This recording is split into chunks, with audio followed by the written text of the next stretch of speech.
Hey there, everyone. It's Natalie. In today's episode, I'm chatting with Dr. David Lipman about bio-optimization and self-care tricks you can start using right now to feel your best. From grounding mats to cold therapy, we've got a lot to cover, so stick around. I'm Natalie Tysdal, a journalist who decided enough is enough. I left a career that looked glamorous to do what I was scared of doing, going out on my own. I'm a married working mom of 3. On this podcast, we're going to talk about issues that really matter. Why am I not sleeping? What's up with that diet everyone's talking about? Are my kids falling behind? How do I leave that job and start over? Welcome to the Natalie Tysdal podcast. I'm so glad you're here. Hi, everyone. Today, I am talking to an expert in bio-optimization. I know what you're thinking. What the heck, Natalie?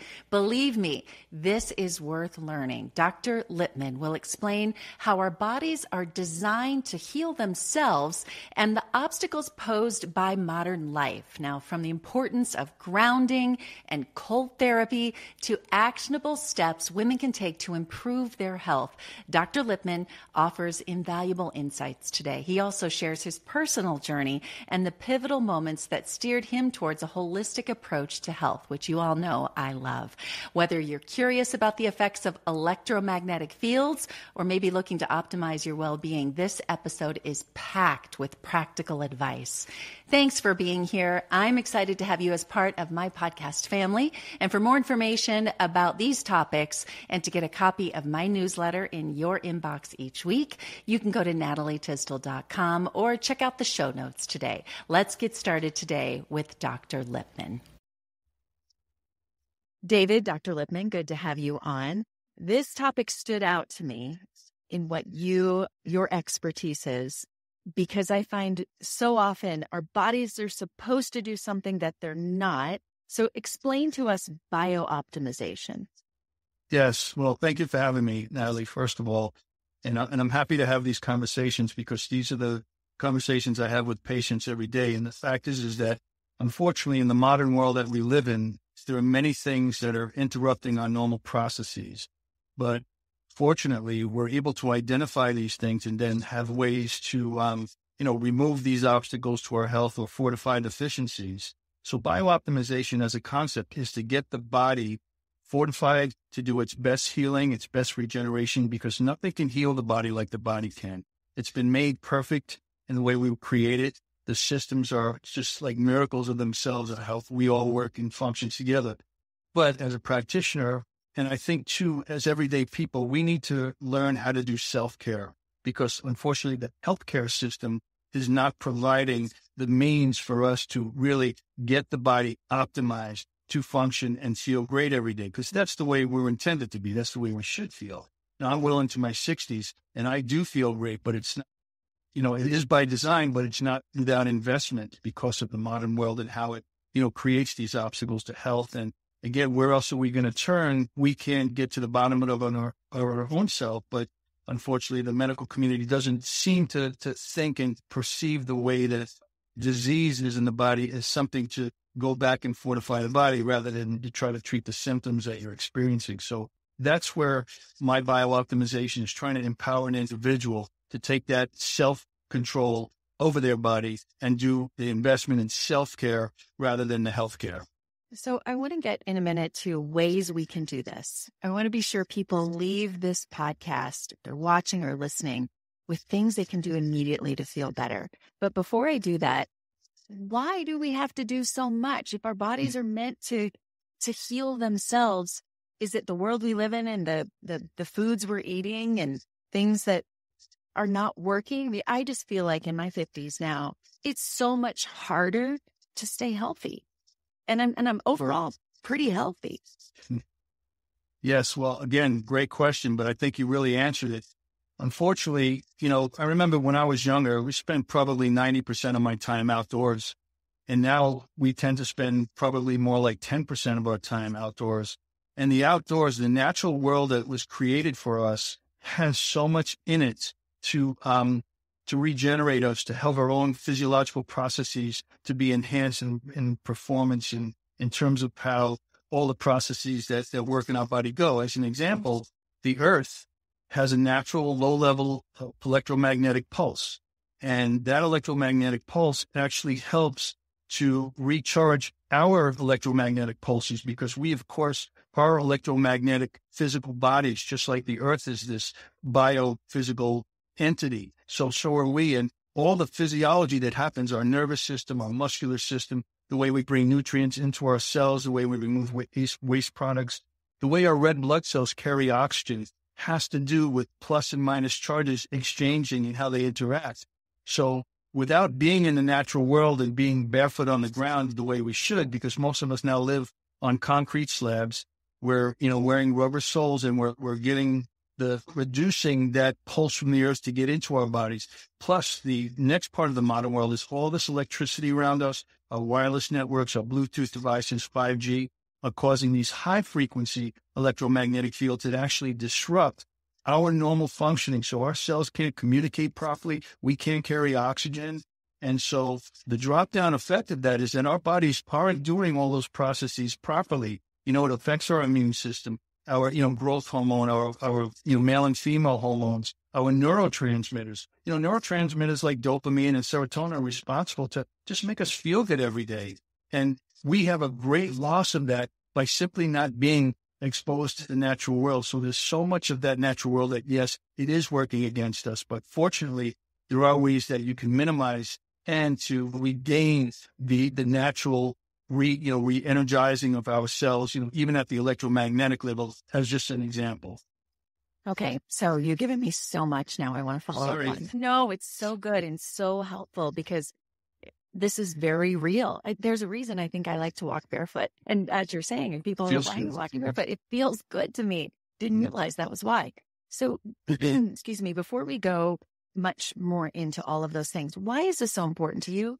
How did you land in this space? Yeah, so that's a great question. So for me, there were several things that happened, in a very young age. The first thing that happened is I had my shoulder dislocated when I was 5. So that, automatically at a very young age gave me some kind of deficit that I was having to try to figure out. The second thing that happened that was probably even more profound was when I was 10 years old. I had just moved to a new neighborhood, and it was a bit of a challenging environment. And even the first day I, got there, was, getting started up with kids in the street. Fortunately for me, there was a boy that lived next door. He was a couple years older, and his father was into the martial arts, but even like Eastern philosophy. And he inspired me at 10 years old to, number one, get off of Captain Crunch and Wonder Bread and Pop-Tarts, and to start to eat food that would actually feed my body to be what was number two, to be strong. He taught me about exercise, and he encouraged me to start exercising right away, the first thing in the morning. And so at 10 years old, I started to work out with this boy next door, doing all kinds of calisthenics, and we had a heavy bag. We were punching and kicking. Because again, much of the motivation there was to just not be a victim in the environment. But it was also something inherently in me that told me, wow, there's something to do with being strong, how I eat and exercising, that's going to give me the ability to have power over, myself, my body, and the world around me. Mm-hmm. So that started me off just with that mindset. The second thing, or the third thing that happened, is when I was 15, I had a motorcycle injury. I actually broke my neck in 2 places. Mm-hmm. I didn't know it at the time because I was being groomed at a very young age to go into a family business. It was multi-generational, started by my great-grandfather. It was plumbing manufacturing. So my great-grandfather, my grandfather, my father were in it, and I was being groomed. However, when I had that motorcycle injury, about 4 years later, I met this young chiropractic student at a summer job I had during college in a fitness center. And he got me to come into the clinic. I didn't even know what a chiropractor was. And he took x-rays. He said, you broke your neck in 2 places, back with that motorcycle accident. I didn't even know it because I didn't even tell anybody because I was afraid of, getting in trouble with my father. I wasn't supposed to be on a motorcycle, hanging out with the kids I was hanging out with, of course. But 4 years later, I was having a lot of pain and, inability to move properly. But I have to tell you, Natalie, that first adjustment was one of those moments that just transformed like my whole direction in life. It was like all of a sudden, this guy with, just these big hands just did this adjustment on my neck. And all of a sudden that pain that had been there for, 4 years was just gone. And it completely just gave me this fork in the road kind of feeling like this is something for you. And he was just this big guy. He looked like Clark Kent, he looked like he was going to pull that shirt open and have a big S on it. And so he was very encouraging to me because he even asked me, he said, what do you think about being a chiropractor? And I didn't even know what a chiropractor was. So I just had this inner drive that this was my direction. I didn't know why. And the hardest thing was to tell my dad to think I want to go in another direction. But fortunately, he was very supportive, and it allowed me to just have the free range to follow this inner voice telling me, this is where you're supposed to go. This is what you're supposed to do. So that's what kind of pushed me in that direction. But also, having those injuries, I mentioned the shoulder and then the neck being broken, it gave me the understanding that there's something I could do every day to fix these things. So having my own injuries really gave me some insight into how to manage them myself, as opposed to seeking out a physician that might need to do surgery. I mean, I had a broken neck.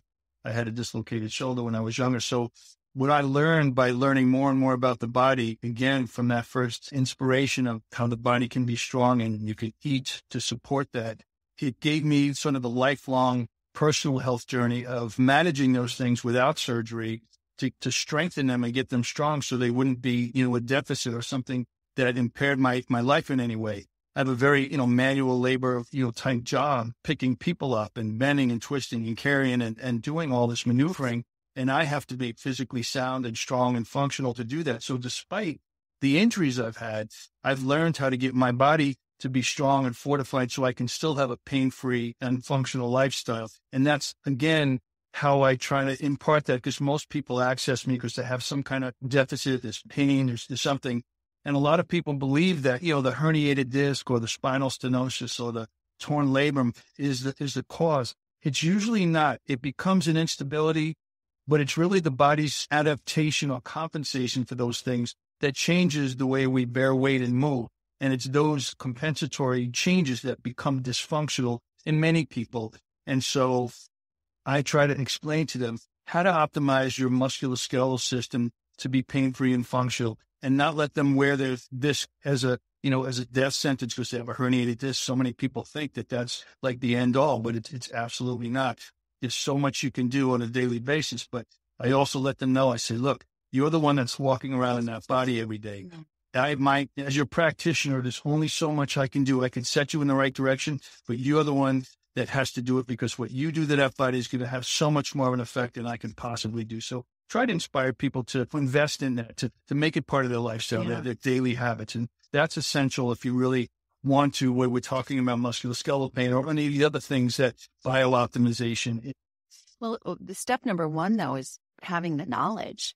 And that's why I love doing this, by being able to share this information with people. You told me just before we got started that 80% of your patients are women. And I want to ask you why you think that is. And then let's talk about some ways women in particular can help themselves without knowing their specific injuries or issues, things that from your standpoint, women can do right now to help themselves. Yeah. So as I had answered before, my belief is that what I've observed is that women tend to be more proactive about health issues when they're feeling something or they're not feeling something right. They're more apt to try to seek out a remedy for that. Whereas men typically will kind of let things go. They kind of deny it.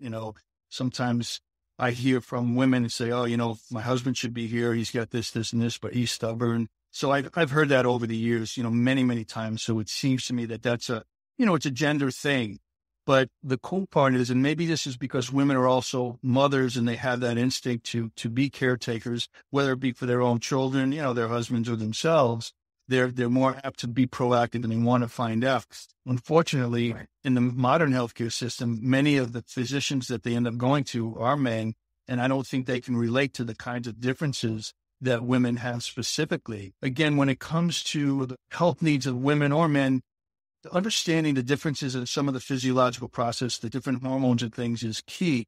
But kind of taking it back to biooptimization, a lot of the things that women suffer from where, it's called hormonal issues, or even like things like depression, anxiety, insomnia, a lot of that comes down to the cells not getting what they need to be able to make the things our bodies need to make, like neurotransmitters and hormones and enzymes and amino acids and B vitamins, all the things our cells need to function normally. And the drop-down effect of that is to have an impairment in hormones, have an impairment in neurotransmitters.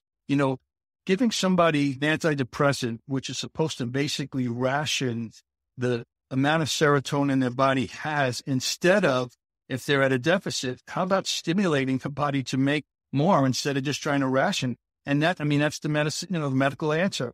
And it's really doing, women or anybody a lot of harm, because if you just look at the intracellular nutrition and how an individual, through genetic testing, which is very simple to do, manages nutrients and converts them and utilizes them at the cell to make all those things we need to make to function and feel great, that's the way that it should be approached. And that's what we do here. We try to give people the empowerment to say, hey, you have these genetic mutations that you inherited from one or both of your parents.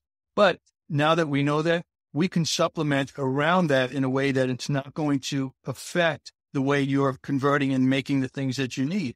We also look inside the cell to see what are your actual deficiencies, because you could take a blood test and your bloodstream could be great and have all the amounts and levels that you need. But if you look inside the cell, it could be a whole different picture, and it's inside the cell where those nutrients are used. So all that information can empower an individual to be able to get a custom blend, give them what they need so they can make what they need to feel good again. So where do you start with that then? For someone listening thinking, really need this, maybe they don't live where you are in Florida, what do you suggest?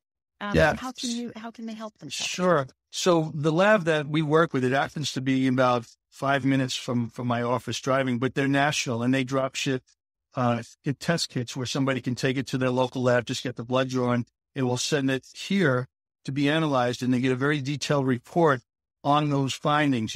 What's called the methylation cycle is how we convert. And that only has to be done once, because the methylation issues one has, they're born with them, they're going to die with them. It's their genetics. But the micronutrient testing, looking inside the cell, that can change every 6 to 9 months. And it'll give you an insight as to really what you need supplement-wise. So those tests can actually be drop shipped to an individual, analyzed here, get the reports, and then go over the results to come up with a custom plan. It's actually very easy. We do it here all the time, but I've often done it with people out of state because of people that I've met, or people that know somebody, or even people that have met of me online and had looked at the website and see, oh, he offers this kind of testing.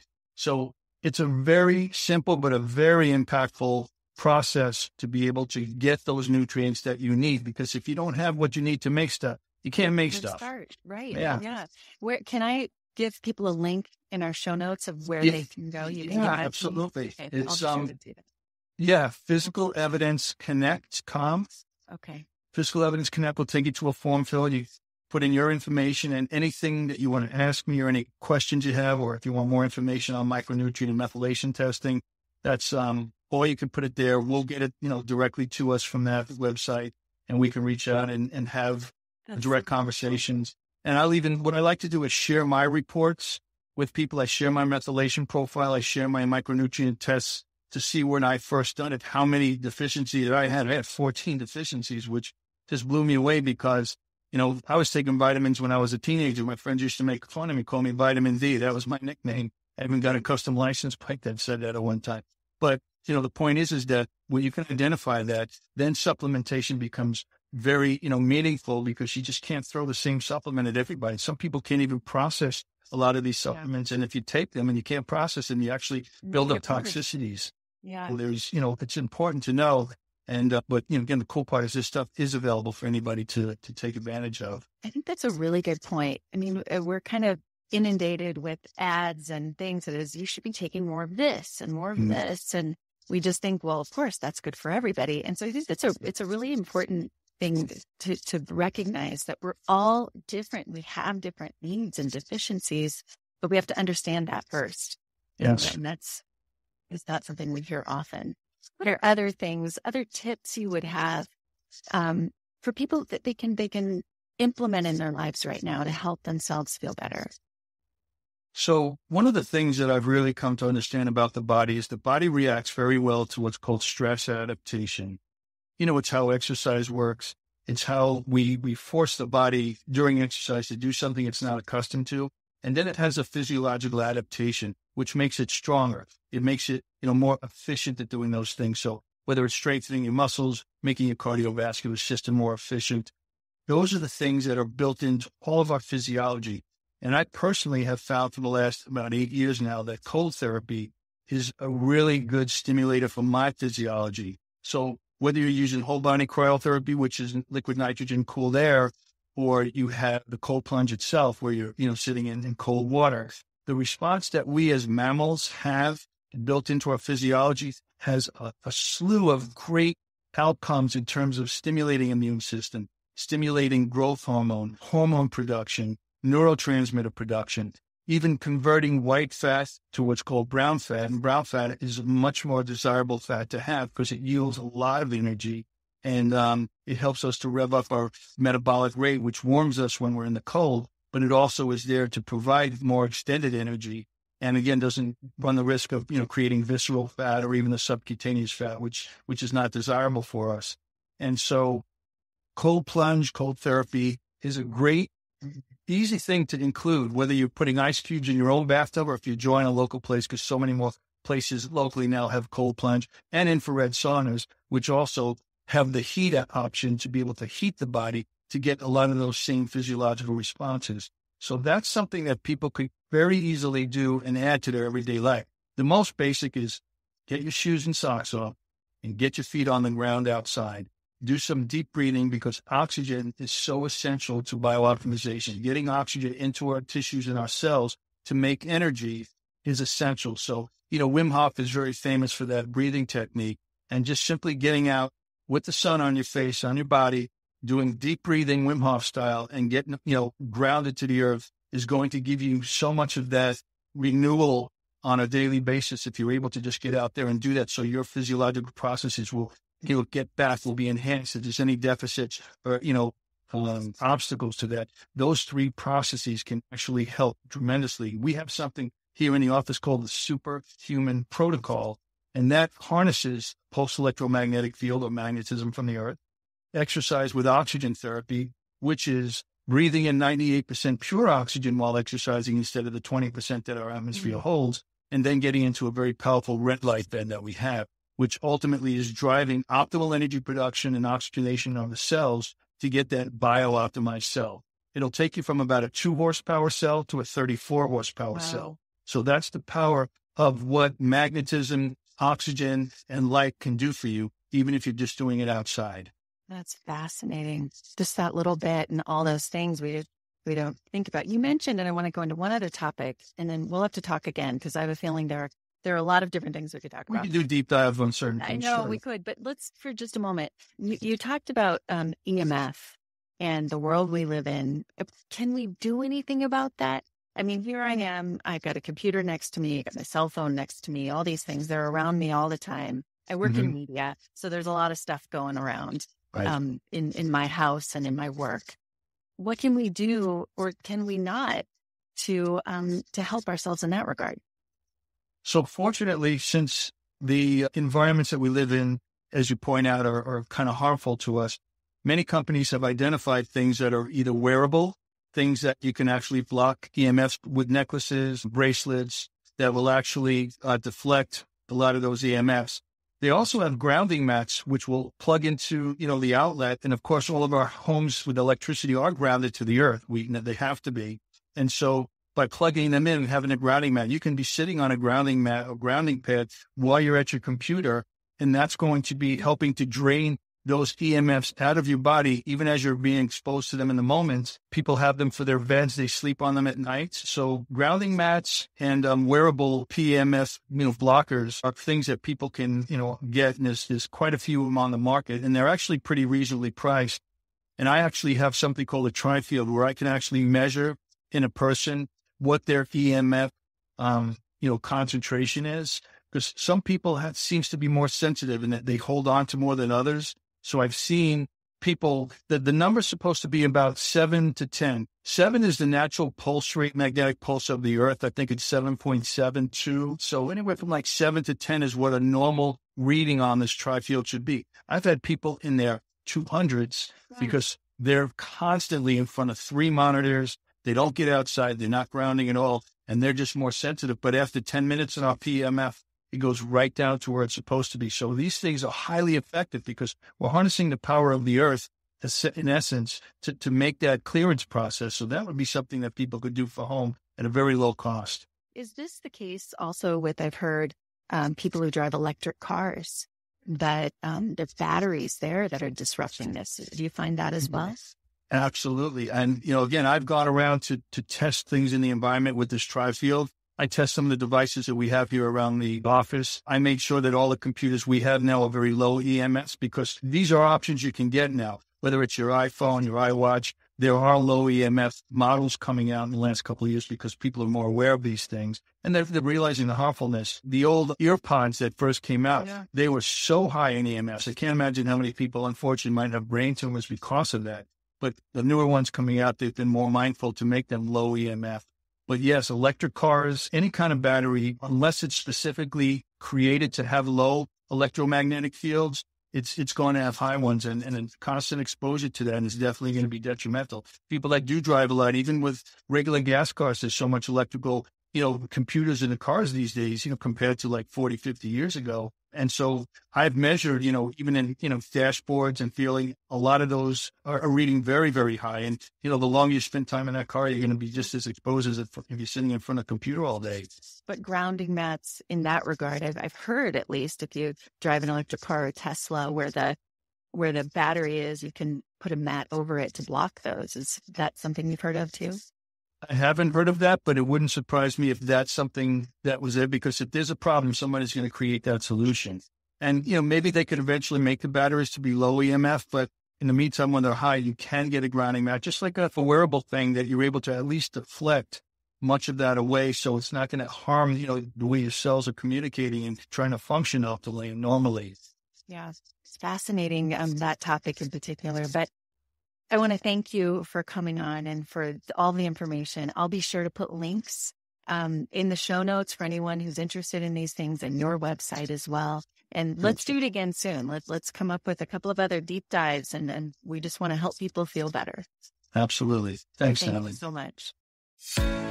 Thank you for joining the Natalie Tysdal podcast. You can follow along on Instagram and at natalietysdal.com. Subscribe to the show to catch every new episode and leave a review so I can continue to bring you fresh content. See you next week.